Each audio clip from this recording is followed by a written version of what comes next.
श्रीगुरु श्रीयुतपदकमलं श्रीगुरुं वैष्णवांश्च श्रीरूपं साग्रजातं सहगणरघुनाथान्वितं तं सजीवं साद्वैतं सावधूतं परिजनसहितं कृष्णचैतन्यदेवं श्रीराधा कृष्णपादान् सहगणललिता श्रीविशाखान्वितांश्च जय श्री कृष्ण चैतन्य प्रभु नित्यानंद श्री अद्वैत गदाधर श्रीवासादि गौर भक्त वृंद हरे कृष्णा कृष्णा कृष्णा हरे हरे हरे राम राम राम हरे हरे।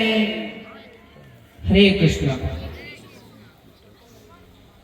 देखिए, जिस प्रकार आप अपना मन लगा के यहाँ पर भागवत का श्रवण कर रहे हैं, उसी प्रकार बहुत समय पहले एक भक्त हुई थी जिन्होंने अपने गुरु के विश्वास पर, अपने गुरु के बात पर दृढ़ विश्वास करके भगवान का भजन किया था, जिसके कारण भगवान को स्वयं उनके पास आना पड़ा था। एक समय की बात है जब भगवान श्री राम को वनवास मिल चुका था और सीता माँ का अपहरण हो चुका था और वह जब वन में विचरण कर रहे थे, उसी समय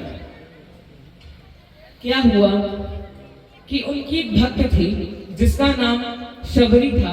वो भिल्ली जात से थी। भगवान उसके पास गए। अब हम पहले ये जान लेते हैं कि वो शबरी थी कौन।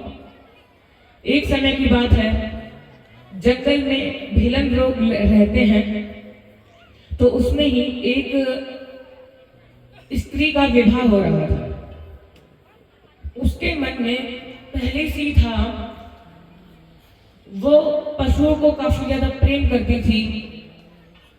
जो भिलने में हिंसा होती थी उसको वो ज्यादातर बंद करती थी।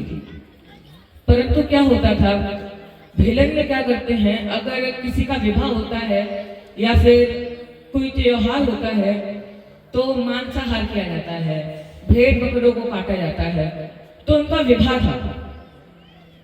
वह सरदार की पुत्री थी, जिसके कारण बहुत सारे वहां पर जानवर आए थे जो कई कटने वाले थे। तो जब इन्होंने यह सोचा, तब सोचते उन्होंने मन में उनमें घृणा होने लगी कि देखो मेरे कारण इन पशुओं का जीवन जाएगा।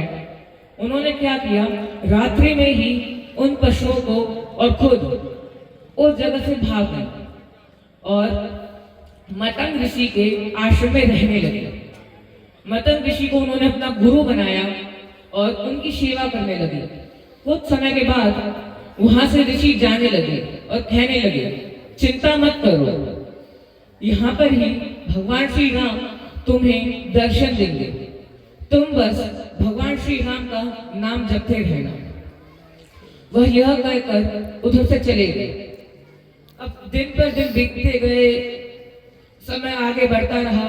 वो हमेशा रास्ता फूलों से साफ करती थी, सुंदर सुंदर फल लाती थी, फूल बिछाती थी, आश्रम को सजाती थी, हमेशा भगवान का प्रतीक्षा करती थी, कब भगवान आएंगे, भगवान श्री राम कब आएंगे। धीरे धीरे समय बीतता गया। भगवान श्री राम जब वन में विचरण कर रहे थे और उनकी अर्धांगिनी सीता माँ का अपहरण हो चुका था, तब उस समय वो अपने भाई लक्ष्मण के साथ वहां पर आए। सुग्रीव जी से मिलने से पहले की ये बात है, कथा है। जब वो वहां पर आए तब क्या हुआ, भिल्ली जी अशोक मुखिया गाड़ी का नाम पर अपना उनके लिए सुंदर सुंदर बेर चख कर लाई थी।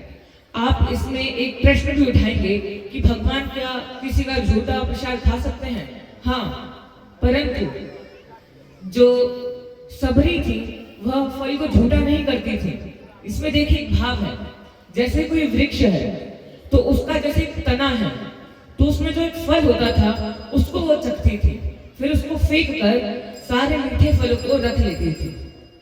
अब ये प्रश्न नहीं रहेगा आपके दिमाग में कि कोई भगवान को झूठा फल खिला सकता है।